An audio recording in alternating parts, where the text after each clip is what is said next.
¿Quién no ha soñado con tesoros escondidos? Con incursionar por escondrijos de piratas o tropezar con el mapa de un tesoro. Dicen que hay tesoros al alcance de cualquiera.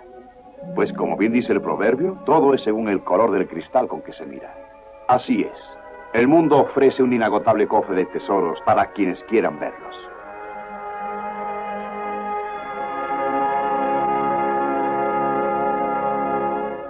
La más importante búsqueda de tesoros de que se tenga memoria se inició hace casi 400 años en la aldea holandesa de Middelburg, cuando Jan Lippershey y Zacharias Janssen legaron al mundo el telescopio y el microscopio. Galileo fue el primero en escrutar la inmensidad de los cielos con el telescopio, rompiendo las cadenas que ataban al hombre a la Tierra y liberándole para discurrir por ámbitos extraterrenos.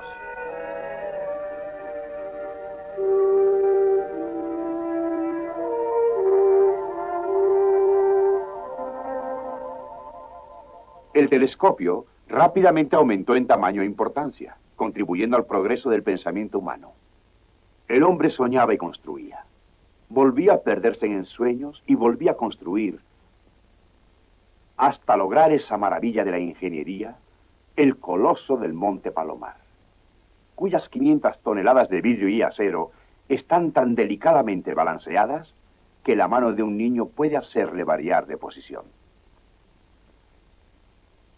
Este coloso tiene un ojo de 508 centímetros que se abre vigilante hacia el espacio para ver 1.000 millones de años luz. Bueno, pero ¿qué significa 1.000 millones de años luz? Imaginemos por un momento que emprendemos un viaje por el espacio a la velocidad del sonido, 1.223 kilómetros por hora. A esta velocidad llegaríamos a la Luna en 12 días, 22 horas y 48 minutos.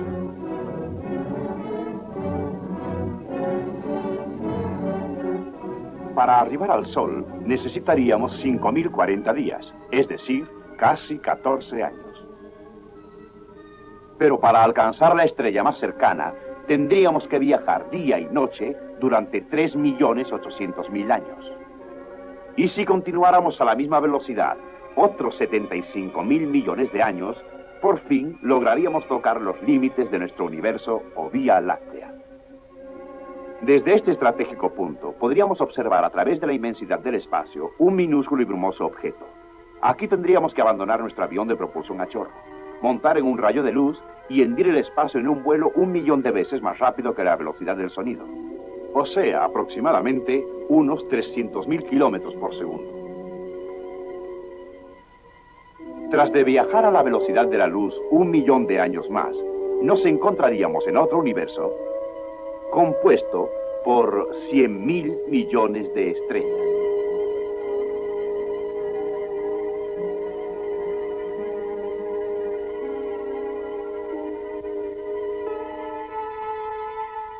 Pero este es solo nuestro vecino inmediato en el espacio, la galaxia de Andrómeda. Estos otros sistemas galácticos o universos parecen ser muy semejantes al nuestro. Todos afectan en mayor o menor escala la forma de espiral, que vista de perfil es bastante plana. Su diámetro es del orden de los 100.000 años luz. Y hay que recordar que un año luz corresponde prácticamente a 10 billones de kilómetros. ¿Cuántos otros universos hay? Nadie lo sabe. Se conocen por lo menos 200 millones, que es lo que abarca la potencia del telescopio del Monte Palomar. Cada uno formado por 100.000 millones de soles.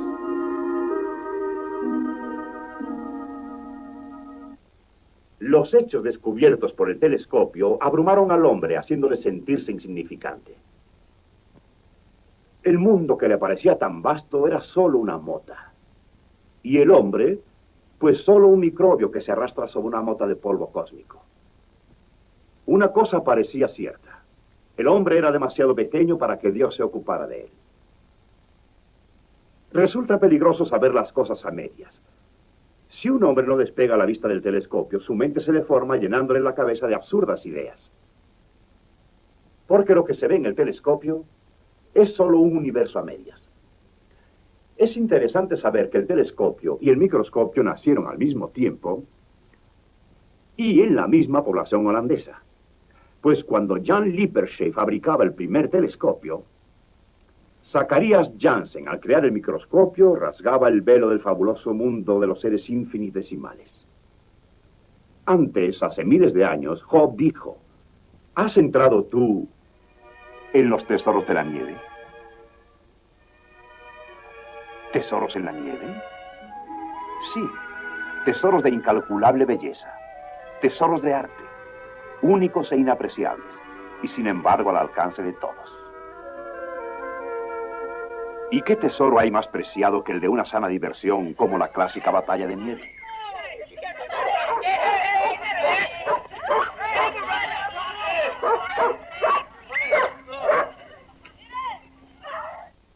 Pero hay otros tesoros. El tibio sol vuelve a brillar, fundiendo la blanda nieve. Una gota se une a otra, y un riachuelo a otro riachuelo, para formar un río. Y esto es un torrente y cascadas que se despeñan, en ansia presurosa de alcanzar su destino. Formar finalmente parte de los sistemas de irrigación, que burbujeantes impregnan con su enorme poder vital los yermos campos, y las sedientas raíces irrumpiendo en un milagro, el milagro de la vida.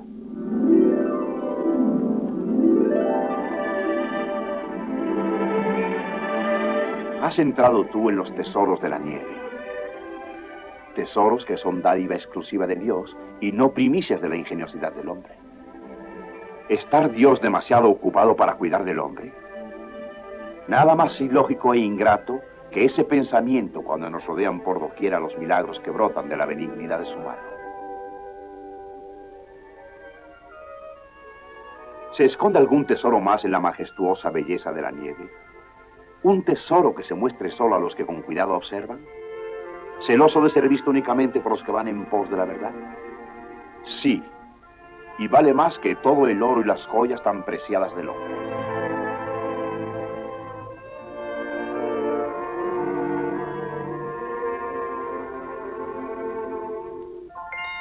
He aquí el copo de nieve.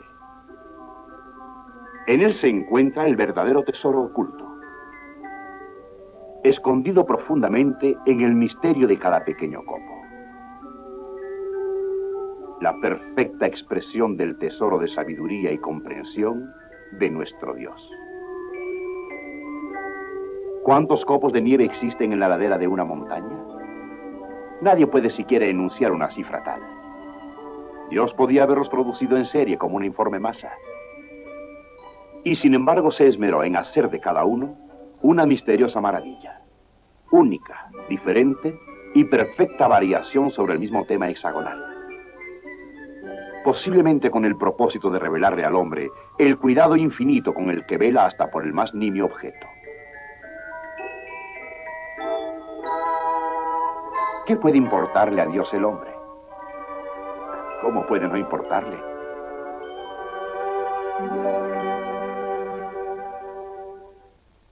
¿Han visto alguna vez con detenimiento un grano de sal? Este granito está compuesto de miles de millones de partículas tan extremadamente pequeñas que si amontonáramos 1 millón de ellas ni siquiera veríamos el montón, aún en el microscopio. Ahora, coloquemos una gota de agua en ese grano de sal. Calentemos un poquito la placa.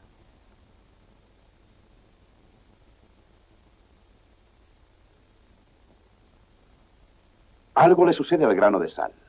Diríamos que se está disolviendo. Millones de esas ínfimas partículas invisibles se están separando del grano de sal y mezclándose con las moléculas de agua, haciendo que el grano de sal desaparezca. Pero ahora, conforme se enfría la placa portaobjetos, cambiemos a un lente de mayor aumento.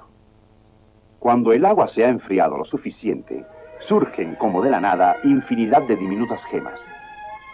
Se unen nuevamente millones y millones de invisibles partículas de sal para formar cristales microscópicos. Un tesoro que emerge de una cosa tan común.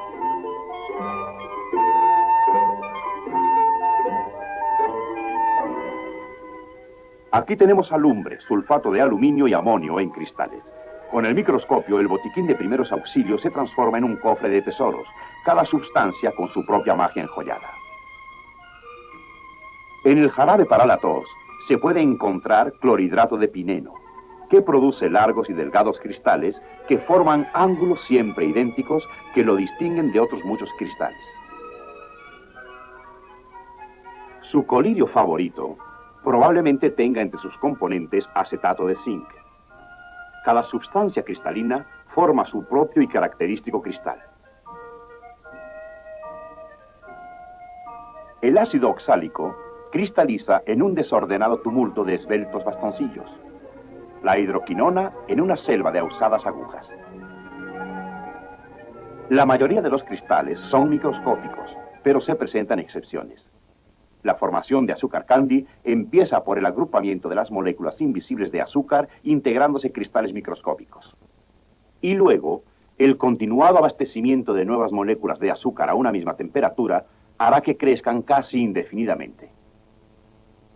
Seguramente habrán visto estos gigantescos cristales en un olvidado frasco de conserva en el rincón de su alacena. Un suministro vastísimo de moléculas. Uniformidad en la temperatura y milenios son los ingredientes que transformaron el centro de la Tierra en un impresionante conjunto de inagotables tesoros. Tesoros que, como un poderoso imán, han atraído al hombre hacia las recónditas entrañas de la Tierra. Los que se adentran en las cavernas y a quienes se les conoce por el nombre de espeleólogos son aquellos para quienes resulta imperativo el canto de sirenas de la aventura.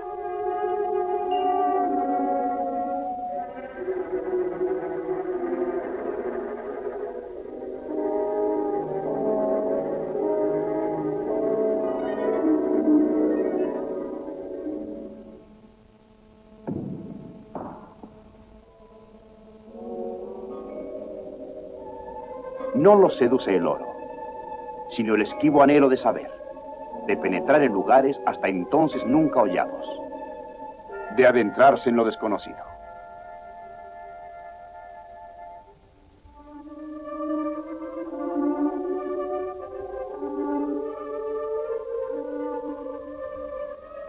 El fantasmagórico aspecto que le imprime esa misteriosa calidad a las grutas de piedra caliza lo produce el agua. No las talló un impetuoso torrente, sino el callado paso de los siglos con el incesante gotear de agua saturada de cal. Cada gota al desprenderse se detiene un efímero instante, evaporándose imperceptiblemente, dejando tras ella unas cuantas nimias moléculas. Esta acción forma la estalactita, que es la que está suspendida. Una acción similar integra la estalagmita, que se eleva del suelo de la gruta. Al igual que los cristales que se forman en el frasco de conserva olvidado en el rincón de la alacena, el paso de los años ha logrado crear formaciones de inenarrable y singular belleza, uniendo una tras otra las moléculas en las sombrías entrañas de la Tierra. Algunos hombres suben hasta la cumbre de las montañas, otros descienden a las profundidades de la Tierra. Pero ya sea que bajen o asciendan, encuentran siempre que la portentosa mano de Dios se había posado ahí primero.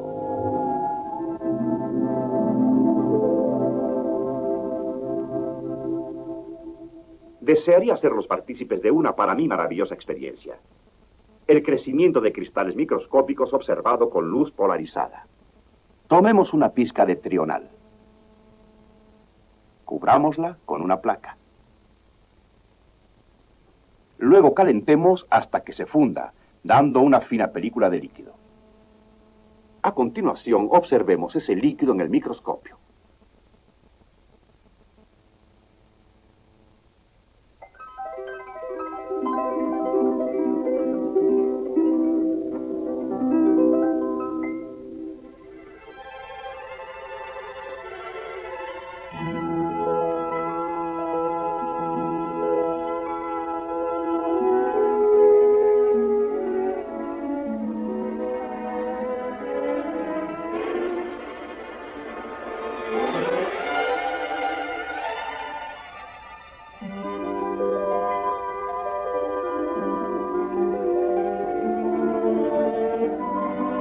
La cristalización es muy lenta en el caso de algunas sustancias químicas, en otras, en cambio, es casi instantánea.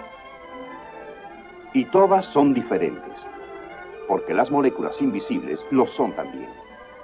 Cada sustancia muestra su especial forma y belleza.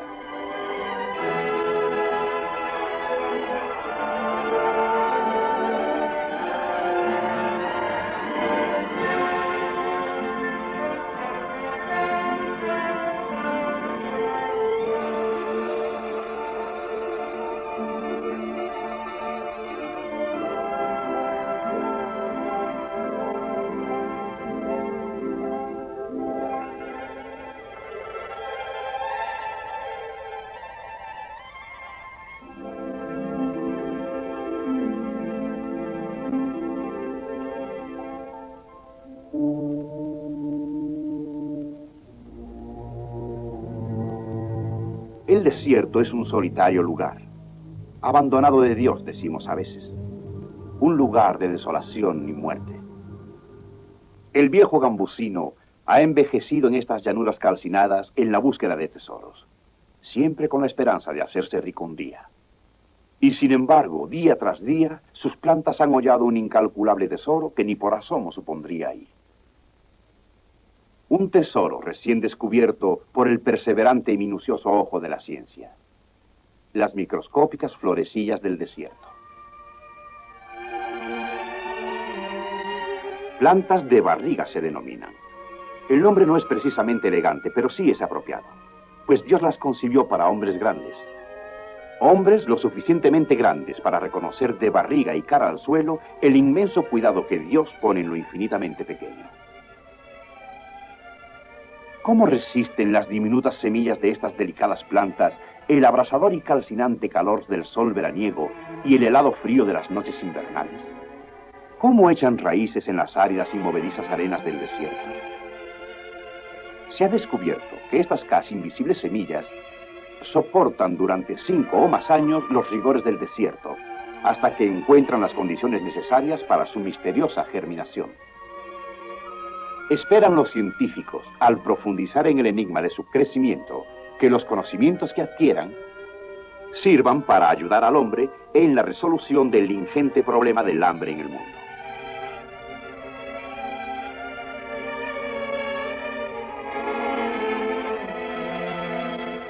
¿Abandonado de Dios? De ninguna manera. Mientras miriadas de maravillosas plantas levanten hacia el cielo sus corolas en mudo testimonio de la solicitud de Dios hacia lo pequeño. Parece imposible que 150 años hubieran transcurrido después de la invención del microscopio antes de que a alguien se le ocurriera ver el interior de una gota de agua. Después de todo, ¿qué podía haber en el agua sino agua? El moderno microscopio dista mucho de los primitivos instrumentos hechos a mano. Pero con una mirada retrospectiva, podemos retroceder al momento en el que Antonio van Leeuwenhoek escudriñó por primera vez el interior de una gota de agua. Presa de gran excitación, se dio cuenta de que había descubierto un mundo totalmente nuevo. Un mundo de tremenda pequeñez, de criaturas que desde los principios del tiempo vivieron, se reprodujeron, batallaron y sucumbieron sin que el hombre se apercibiera de ellas. A un escéptico mundo le anunció su hallazgo, la existencia de animalejos, como él los denominó, que vivían en el agua. Más de ellos en una sola gota de agua que habitantes en toda su tierra natal. Muchos son organismos unicelulares, es decir, su cuerpo entero está compuesto por una sola célula. Una célula autosuficiente, extremadamente compleja, que cuenta con todas las funciones de locomoción, asimilación de alimentos, reproducción. Una minúscula célula que de alguna manera alberga todo el portentoso misterio de la vida. La amiba, el fantasma del mundo microscópico. Durante años, esta asombrosa criatura unicelular ha excitado la imaginación de los impasibles hombres de ciencia. Expande su pared celular en la dirección hacia la que desea ir, y así fluye abriéndose un misterioso paso por el camino de la vida. Una burbujita de protoplasma dotada misteriosamente de vida. Rehúye los productos químicos dañinos, al igual que la luz intensa, y busca alimentos que sostengan su vida. El protoplasma. ¿En cuál de todos los universos del espacio puede haber un misterio más inescrutable que el misterio de la vida?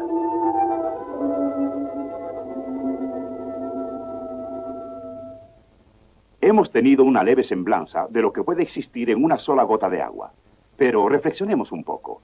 Hay aproximadamente 30 millones de gotas en un metro cúbico de agua. 1.000 millones de metros cúbicos en un kilómetro cúbico. Y hay 1.600 millones de kilómetros cúbicos de agua en la Tierra.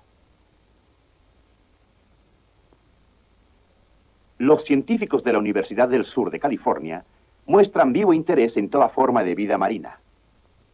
Pero ninguna más importante que las plantas y animales microscópicos que se adhieren a la gasa sutil de la red para pescar plancton.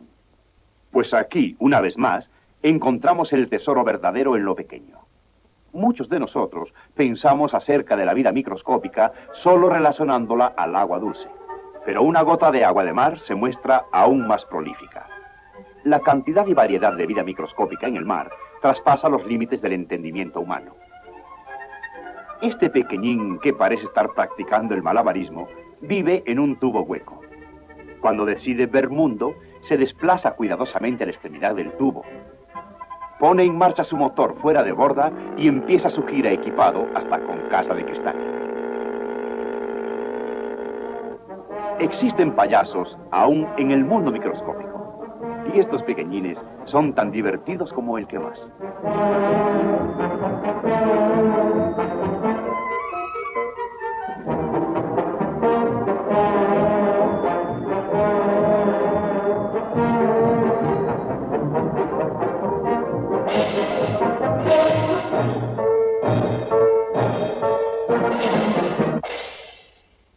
El fondo del océano es el museo del mundo microscópico. Pues es ahí en donde incontables miriadas de criaturas que en otras épocas vivieron dejaron la fabulosa huella de su existencia. ¿Lodo negro y viscoso? Sí. Pero el microscopio nos revela pequeñísimas partículas de exquisita belleza. Las criaturas que una vez habitaron los reales vestíbulos de estas mansiones microscópicas las erigieron con sustancias que encontraron en el mar. Las diatomeas construyen sus casas de sílice, diminutos castillos de vidrio natural, tan pequeños y perfectos que se utilizan para probar la calidad de los lentes microscópicos de gran aumento. Hay más de 10.000 variedades de diatomeas, y cada una de ellas utiliza un diseño diferente para construir su casa. Estas son diatomeas vivas. Se encuentran en aguas dulces o saladas, pero abundan en forma increíble en el mar. Cuando la diatomea muere, la casa vacía se hunde hasta el fondo del océano. Aunque parezca imposible, este acantilado de 30 metros está compuesto casi totalmente por diatomeas. Un dedal lleno de tierra diatomácea contiene más de 14 millones de diatomeas. ¿Cuántas diatomeas caben en la cuchara de una pala mecánica? Si alguien tratara de contarlas, los números perderían todo sentido. Y recuerde, cada una de ellas fue en otros tiempos un ser vivo y objeto de la solicitud de Dios. Una vez, esta área estuvo cubierta por las aguas de una ensenada. Aguas en las que las diatomeas vivieron y se reprodujeron en cantidades fantásticas. Cuando murieron, sus minúsculas casitas cayeron al fondo, dejando un depósito casi exclusivamente de diatomeas de unos 64 kilómetros cuadrados y 420 metros de profundidad. El Dios que puede formar una galaxia de 100.000 millones de soles incandescentes y lanzarlos al espacio, tiene que ser un Dios de poder infinito. Pero un Dios que crea organismos minúsculos, los dota de ingenio y habilidad arquitectónica para construir estas mansiones microscópicas, debe ser capaz de solicitud infinita por los seres pequeños.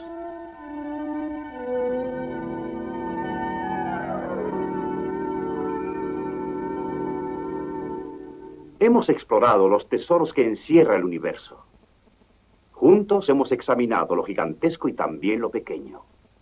La mayoría de ustedes, estoy seguro que se preguntará, ¿cuál es nuestro lugar? ¿Qué lugar ocupa el hombre en el eterno esquema de las cosas? Surge la respuesta de un descubrimiento asombroso y reciente en el camino de la ciencia. Si colocáramos un objeto, el más pequeño conocido, una partícula subatómica, que llega a medir bastante menos que 1/1000º de milímetro de diámetro, en el extremo de una gráfica, y luego colocaremos el objeto más grande conocido, una galaxia, igual a nuestra Vía Láctea, en el extremo contrario, encontraríamos que un hombre de tamaño normal se situaría en el centro exacto, o sea, en medio del camino entre lo infinitamente grande y lo infinitamente pequeño. Supongo que un matemático llamaría al hombre el término medio del universo. ¿Le concierne a Dios el hombre? La pregunta parece un poco tonta ahora, ¿no es así? Desde luego que sí. Si Dios no se preocupara, en ese momento dejaríamos de vivir. Pero la solicitud de Dios se extiende más allá de nuestro ritmo respiratorio y cardíaco, a la necesidad vital. Viendo la Biblia comprendemos que Dios quiere en esencia preservarnos para la felicidad por toda una eternidad. En la Biblia encontramos también que Él ha provisto en forma amplia y maravillosa para todos nosotros.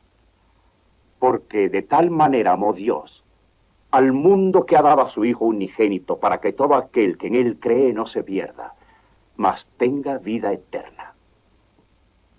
¿Qué tesoro vale más en la vida? El conocer a Dios, no solo en calidad de autor del universo, sino como Padre Celestial nuestro y Salvador personal.